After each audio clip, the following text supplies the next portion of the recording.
Kur e menduam me Delinën edhe me Oltën për të patur një takim së bashku, më shumë për të pirë një kafe, kryeministri me njerë sa po e mori vesh ta dua t'ju bashkohem edhe unë. Kështu që ideja jonë ishte që të takoheshim së bashku të flisnim pak për punët e shtëpisë, punët e Tiranës edhe punët e Shqipërisë, me ju që keni ndërtuar Shqipërinë, me ju që jeni përkushtuar, keni sakrifikuar për këtë vend dhe ku sigurisht meritoni të gjithë respektin dhe meritoni mbi gjitha që nga pensionet tek shërbimit të jenë sa më shumë dinjitoze, për t'ju kthyer edhe ne mbrapsht atë që ju keni dhënë për këtë vend. Ndaj do donim që së bashku sot të flisnim hapur edhe të diskutonim për ato çfarë kemi bërë, po sigurisht edhe për çfarë do të bëjmë më shumë për pensionistët, për të moshuarit në tërësi. Tirana si bashki ka rreth 160.000 pensionistë dhe ajo që ne kemi bërë fal qëndrueshmërisë dhe rritjes ekonomike është që arritëm që të mbanim një zotim për sa i përket rritjes së pensioneve, që tashmë ka filluar me buxhetin e këtij viti dhe do të shtrihet në rritje edhe në vitet e ardhshme.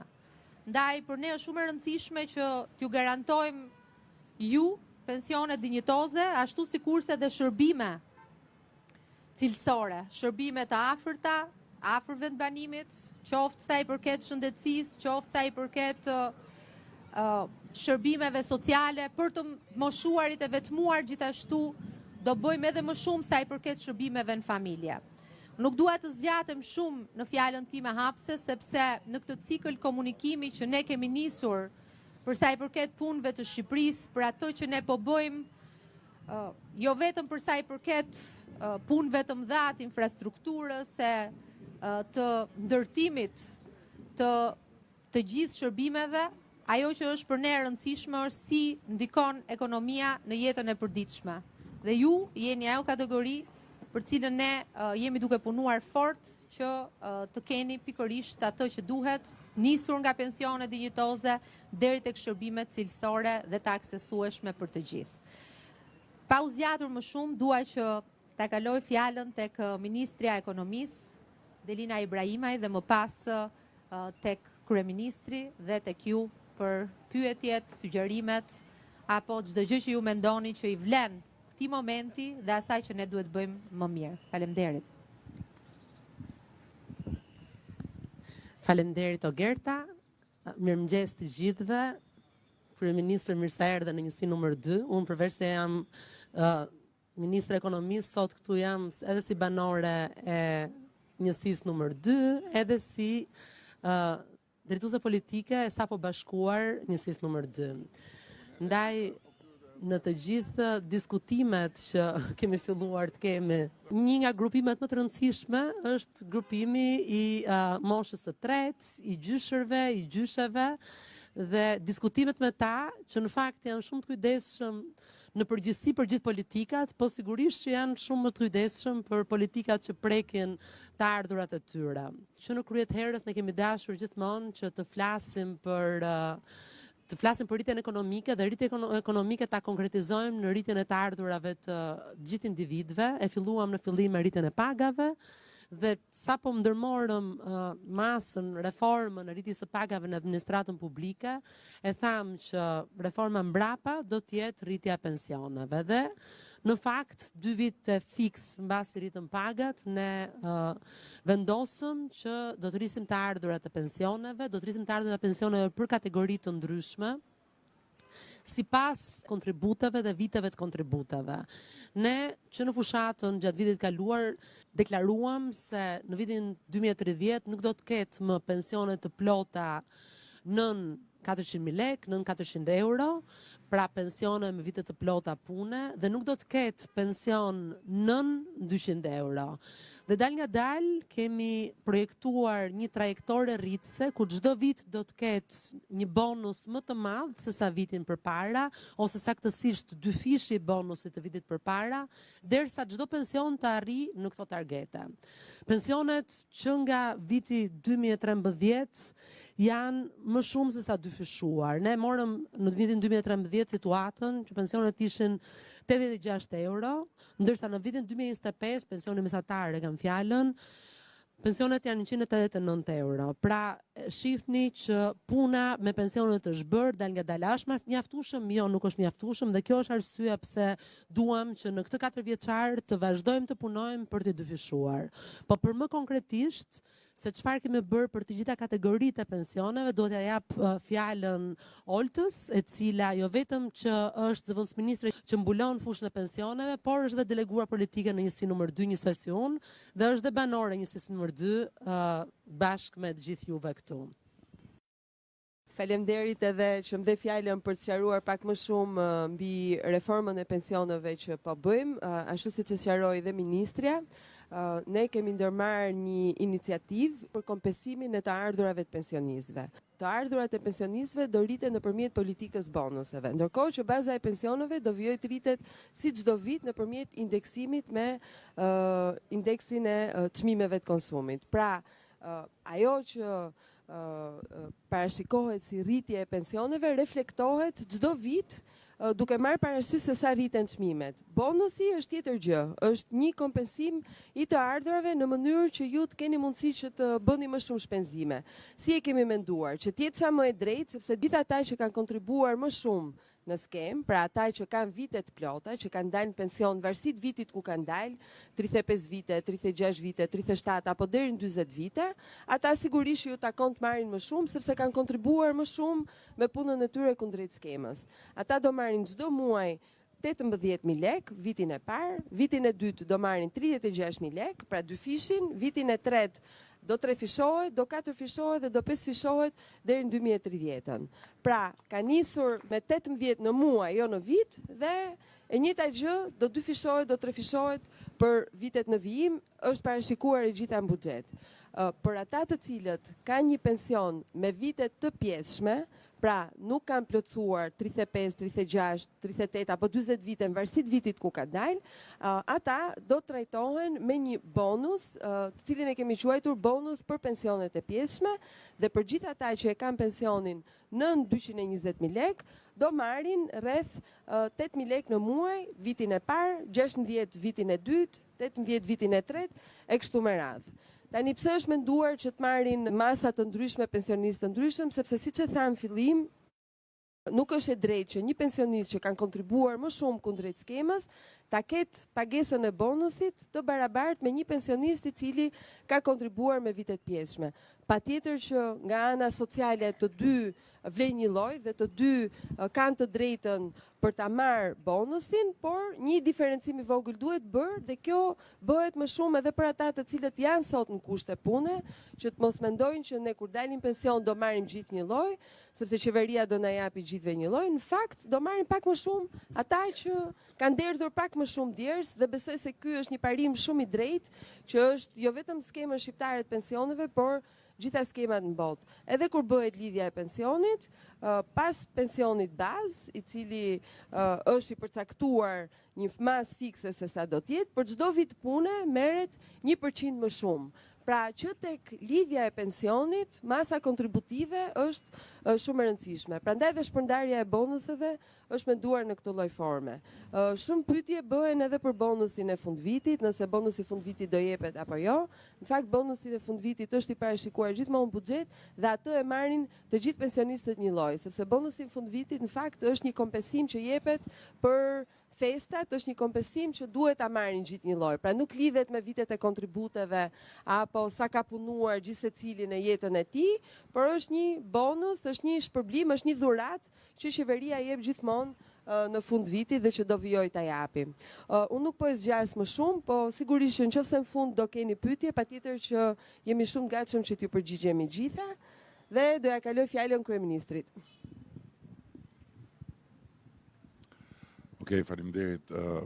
Do duhet mos të fokusohemi vetëm tek pensionet, pasi për çështjen e pensioneve besoj që tani më jemi në një fazë tjetër. Ne kemi pasur shumë problem faktin që nuk arrinim dot të rrisim pensionet, faktin që ndërkohë filluan të rriten pagat e filluan të vijen në vijë edhe investimet pas një periudhe shumë të vështirë kur na u desh të lanim shumë borxhe, përsëri kur vinte puna tek pensionet e kishim të pamundur dhe ndesheshim në mënyrë të vazhdueshme me këtë stres nga ana e pensionistëve që realisht e kanë më të vështirë se të tjerët. E vetmja gjë që kemi bërë për vite të tëra ka qenë indeksimi i pensioneve, por indeksimi i pensioneve nuk është rritje në kuptimin e vërtet fjalës. Dhe ajo që unë ju kam thënë dhe kam përsëritur në të gjitha rastet kur pyetesha ishte që e vërteta na pengonte të shkonim tek pensionet sepse ekonomia nuk ishte në gjendje të na mbështeste një plan real rritje. Më në fund, ashtu sikundër e kishim dëshiruar dhe ashtu sikundër kishim përqendruar gjitha forcat për t'ja dalë, erdhi momenti kur ekonomia na e krijoi këtë mundësi. Dhe për këtë arsye, duke filluar nga janari i këtij viti, juve merrni pensione më të larta. Dhe për këtë arsye, në çdo janar, pensioni do të rritet për gjithë muajt në vijim të çdo viti dhe janarin e ardhshëm rritja do të jetë 2 fishi i rritjes së këtij janari. Janarin e 2028-s rritja do të jetë 3 fishi i këtij janari, në 2029 4 fishi dhe në 2030 5 fishi. Për të arritur tek ajo shumë e cila na jep mundësinë që të realizojmë objektivat që kemi shpallur për ju dhe në ndërkohë mbi bazën e një plani të mbështetur financiarisht nga buxheti dhe planifikuar në buxhet, i cili nuk lëviz. Dhe thënë kjo, ne ndërkohë kemi diskutuar edhe për të tjera ndryshime që do të bëjmë në skemën e pensioneve për të thelluar reformën e pensioneve, duke filluar të krijojmë edhe një hapësirë tjetër për gjithë ata që do duan të kursejnë më shumë për të pasur një pension më të lartë në të ardhmen, ku shteti do të fusi kontributin e vetë. Po ashtu do të rishikojmë edhe skemën aktuale për pensionistët e vetëpunësuar dhe për ata që vazhdojnë të punojnë, pasi ka dhe aty hapësirë për të bërë disa gjustime, cilat përsëri shkojnë në favor të pensionistëve, në ndërkohë që kemi diskutuar edhe mbështetjen për invalidët, të cilët kanë të drejtë të kërkojnë që të trajtohen në mënyrë të barabartë. Për momentin kanë një diferencim. E vërteta është që sidoqoftë ai që për shkak të punës ka humbur aftësinë për punë, nuk mund të lihet mbrapa atij që s'ka punuar asnjëherë për shkak të aftësive. Dhe do ta korrigjojmë dhe këtë, por thelbi i gjithë këtyre që po them është ekonomia. Është ndryshimi domethënës i ekonomisë tonë që na i jep këto mundësi. Se të gjitha këto janë gjëra të drejta. Lajmi i mirë sot është që i kemi këto mundësi. Lajmi i mirë sot është që kemi kaluar në një tjetër nivel, qoftë në aspektin e prodhimit të përgjithshëm, e kemi marrë vendin me 90 miliardë euro në total, dhe sot jemi në afro 27 miliardë.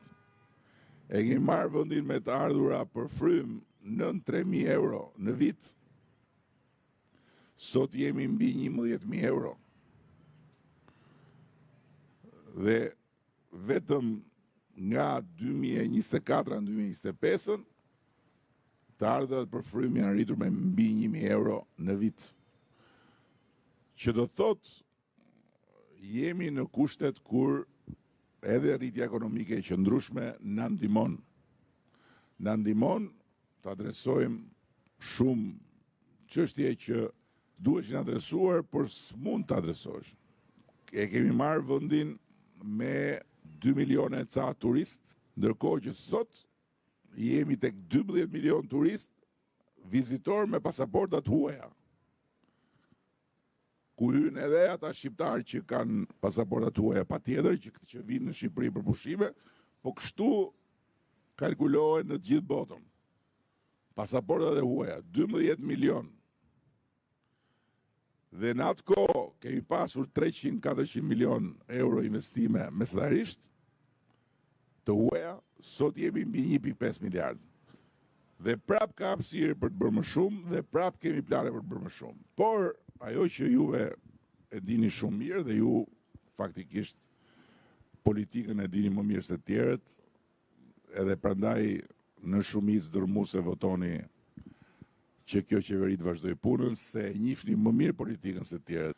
Dhe duke qenë se ju e ndiqni politikën aktivisht dhe e njihni politikën më mirë se 99% e deputetëve të Parlamentit të Shqipërisë, unë dua të them diçka tjetër, që kemi pasur një rrugë të vështirë edhe për një arsye që siç e shihni është gjithmonë më e pranishme. Gjërat që ndodhin jashtë vullnetit tonë, gjërat që nuk i vendosim ne, po duhet i përballim. Që nga pandemia e tërmeti, tek lufta në Ukrainë dhe tani tek lufta në lindjen e mesme, që vjen këtu tek çmimi i naftës, i cili befasisht kërcen jashtë çdo lloj parashikimi, dhe që shpresojmë që ai armpushimi 15 ditor të çojë në një zgjidhje përfundimtare, përpara se sa ai çmimi i naftës, simptoma e parë, të shfaqet pastaj edhe tek çmimet e ushqimeve. Dhe nëse do shfaqet çmimet e ushqimeve, dhe do t'jetë diçka me cilën ne duhet përballemi, sigurisht që ne gjëja e parë që do mendojmë jeni ju, pensionistët. Patjetër. Të tjerët vinë mbrapa.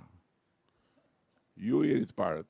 Dhe bashkë me ju edhe familjet sigurisht në nevojë që janë në mbështetjen në mbrojtjen ekonomike të qeverisë, për të cilat jemi duke përgatitur dhe një skemë të re, të bazuar tek një kartë e shpenzimeve të familjare në bazë të shportës, në mënyrë që ato lek që ata marrin nga taksat e shqiptarëve të shkojnë për familjen, për fëmijët e tyre, dhe asnjë lek të mos përfundojë në pijetore apo të mos shkojnë në bixhos. Dhe kjo është e rëndësishme. Por ndërkohë, duke bërë këtë, ato lek të cilat përmes kartës do të mund të shpenzohen me artikujt bazë në çdo lloj dyqani, në çdo lloj pike ku blihen ushqime, të jenë të gjitha me TVSH, në mënyrë që ajo TVSH-ja që sot në shumë raste merret mënjan nga shitësi të shkoj prapë në buxhet dhe nga ai buxhet të kthehet tek ju, të kthehet tek ata dhe jo të merret dhe t'i fshihet shtetit nga shitësi. Në ndërkohë që sigurisht ne duam të vazhdojmë të rrisim dhe pagat. Sot pagat në Shqipëri po rriten në mënyrë të vazhdueshme edhe në sektorin privat. Sot në sektorin privat në Shqipëri nuk është më pyetja sa do t'jap rrogën, po ku do ta gjej personin e duhur që të më bëj këtë punë. Dhe sot Shqipëria është më të rejse edhe për investimet e huaja, siç e thash, është më të rejse edhe për zhvillime të cilat deri dje ishin të paimagjinueshme. Dhe gjitha këto, edhe pagat e rritura prap shkojnë në favor të shtetit në disa drejtime dhe një nga ato drejtime është që kthehen përsëri në formën e pagesës së sigurimit shoqërore tek ju. Duhet të shtoj edhe diçka tjetër, se ju intereson juve më shumë se sa këtyre që janë në për këto tenxheret e medjave, se jam i bindur që i keni parë edhe ju, u bllokua antarësimi, u bllokua integrimi, u ndalua përparimi, por kjo nuk ka rëndësi. Ajo që ka rëndësi është që negociatat vazhdojnë sipas planit.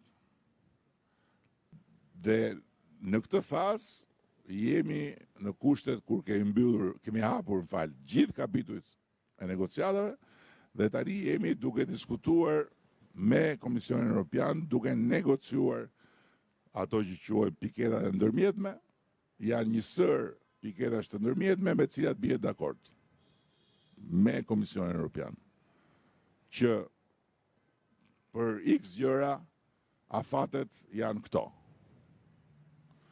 Për X gjëra tjera janë këto. Për X gjëra tjera janë këto dhe këto qëndrojnë si një aneks në procesin e negociatave. Që do thotë që fundi i marsit dhe prilli ishin të planifikuara në kalendarin e punës tonë me Komisionin si momenti i diskutimit mes nesh dhe vendeve anëtare për piketat e ndërmjetme. Na ka ardhur sot ne në dorë fati i këtij vendi dhe nuk i ka buzëqeshur Shqipërisë kur më parë si sot fati. Sepse kur më parë si sot Shqipëria nuk i ka pasur të gjithë të mëdhenjt me vete. Ne kemi bërë tonën për të arritur këtu, por është dhe interesi i tyre që ne na marrin brenda dhe ne duhet ta shfrytëzojmë maksimalisht këtë moment. Shfrytëzimi i këtij momenti është detyrë historike e çdo shqiptari. Dhe patjetër është misioni i partisë tonë. Ne jemi pjesë e një të forcë politike dhe nuk kemi pse ta fshejmë këtë gjë përkundrazi. Ju falenderoj shumë për durimin e madh që treguat duke më dëgjuar. Dhe duke qenë se kemi ardhur, nëse keni një pyetje, një shqetësim, një gjë për të thënë, mbujrum çat keni, me aq sa e kemi mundësinë do t'ju japim xhevap. Po nuk e patëm, do shkojmë të informohemi dhe do t'ju çojmë fjalë. Përshëndetje zoti kryeministër, quhem Arben Sauli, aktualisht oficer në lirim, paguar me pension parakosh. Desha të ngrej problem të jo personal vetëm, po të gjithë kategorisë së ushtarakëve që aktualisht janë pension parakoshëm. Ligji aktual na pengon punësimin realisht. Dhe jo vetëm punësimin, po dhe kontributin ton. Eksaktësisht për këtë gjë, po fola kur thash që jemi në diskutim, po ja kaloj ministres të ta shpjegoj eksaktësisht se çfarë do bëjmë për këtë, se jemi të vetëdijshëm për këtë. Ja, një sekond.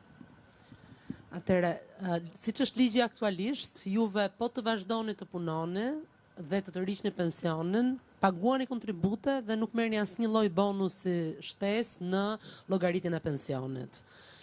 Ndërkohë që me ndërhyrjet që do bëjmë këtë vit, që do hyjmë në fuqi nga 1 janar e vitit të ardhshëm, edhe të gjithë pensionistët që marrin një pension të parakohshëm, që vazhdojnë të punojnë, do derdhin kontribute, po ndërkohë do marrin bonus mbi kontributet. Pra pensioni, këto kontribute që do derdhin, do ju llogariten si pension shtesë në momentin që do e përfundojnë periudhën e punësimit. Pra, dhe do ta tërhiqni pensionin, dhe do merrni pagën, do të paguni kontribute, dhe pensioni kur ta përfundoni gjithë periudhën e punësimit, do ju dalë më i lartë se ai pensioni parakohshëm që jeni duke marrë. Kjo është ndërhyrja që ne do të bëjmë këtë vit. Me qëllim që gjithë ata që kanë fuqi të punojnë, gjithë ata që kanë kualifikim, se ne mezi presim personat e kualifikuar, të vazhdojnë të punojnë dhe të kenë dhe incentiv që të rritet pensionin në të ardhmen. Edhe se pengesa realisht është edhe ke punësimi, okej, sektori privat është, po normalisht është një pagë mesatare.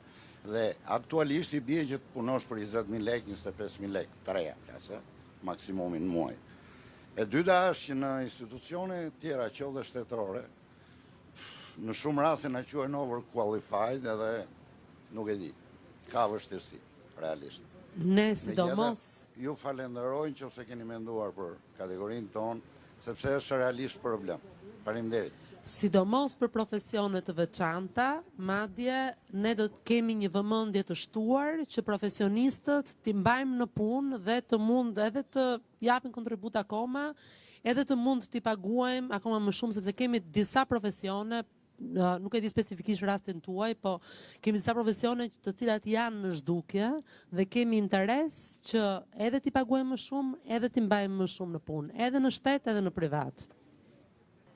Pani Kryeministër, ky brezi që jemi këtu jemi dëshmimtar okular të punës suaj. E vlerësojmë, themi se kemi rënë në dorë, tamam një dorë që mendon për ne. Unë kam kaluar 8 dekada. Por kemi disa probleme që ka mundësi të zgjidhen shumë thjesht. Kemi probleme strehimin e karamajve. U dha një sinjal që administrata do i mburësonte strehimin. E dim që gjërë më sot s'kemi dana, s'na ka dana një tjetër më i mirë se ju. E vlerësojmë gjithë kontributin tuaj dhe të urojmë që të mos mërzitesh në ajo se me ata që kemi përballë, s'ma merr mend se mund të na njëri që tu afrohet për të konkuruar. Ne tani do ta miratojmë programin e ri të kredive për punojësit e rinj të shtetit. Dhe ndërkohë po bëjmë një program tërësisht të ri për strehimin në tërësi, sepse ky është një problem i madh, është problem kudo, që të jemi të qartë, në gjithë botën, në gjithë Europën, 94% e banesave në Shqipëri janë pronë private, pra janë të njerëzve. Kështu që nuk e ka, vendet e tjera kanë shumë më të ulët, dhe aty ku prindrit nuk kanë pronën, rëndesa mbi fëmijët bëhet dhe më e madhe, se nuk blejnë dot një shtëpi, po dhe shtëpitë me qira që kanë prindrit nuk i mbajnë dot e tjerë tjerë. Ne këtu e kemi këtë problem dhe ajo kredia do ripërtrihet çdo vit. Vjet ishte viti i parë, e mësuam dhe ne nga mënyra si funksionoi. Mirë, ju falenderoj shumë, do shihemi prapë shpresoj, por juve do ta ndihmoni që të ecim bashkë përpara. Njësia 2 është bërë shumë e madhe, ka shumë probleme, etj, por me juve, dakord,